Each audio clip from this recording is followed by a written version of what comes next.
Why are January 6th defendants being held in terrible conditions on ridiculous charges when Stephen Colbert's staffers get off the hook for doing basically the same thing? This referring to Stephen Colbert's staffers who broke into parts of the Capitol that they weren't supposed to be in order to embarrass Republican politicians.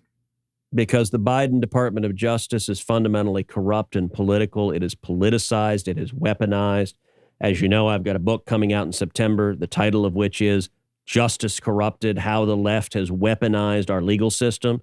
It goes into this in great detail. Sadly, Merrick Garland was someone who spent over 2 decades on the Federal Court of Appeals. He built a reputation as a fairly apolitical, reasonable judge. I don't know that I've ever seen anyone trash their reputation faster than Merrick Garland has done in the year and a half he's had as Attorney General. It's reminiscent of what the NFL did when they declared war on their fans and just lit themselves on fire. Like the degree to which Garland is willing to allow DOJ to be the frontline soldiers for the partisans in the White House is unprecedented.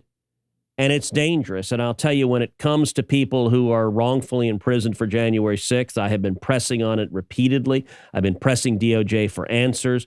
Who is in prison? What are their charges? How many of them are violent? If they committed acts of violence, they should be prosecuted. And that's my view, regardless of whether I agree or disagree with their politics. If you commit an act of violence, if you assault a police officer, you ought to go to jail. But if they didn't commit acts of violence, then peaceful protest is fully protected by the Constitution.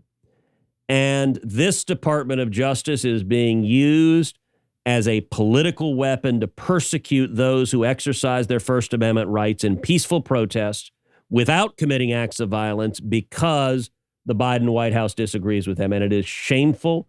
It is disgraceful. And I'll tell you, every time I press the Department of Justice for answers on the January 6th protesters, comparing them, say, to how DOJ handled the violent rioters in the Antifa and Black Lives Matter riots, this Department of Justice essentially says, go jump in a lake. We won't tell you. It's none of your business. We're not going to answer it. And it is. And our corrupt corporate media has zero interest in reporting on any of this.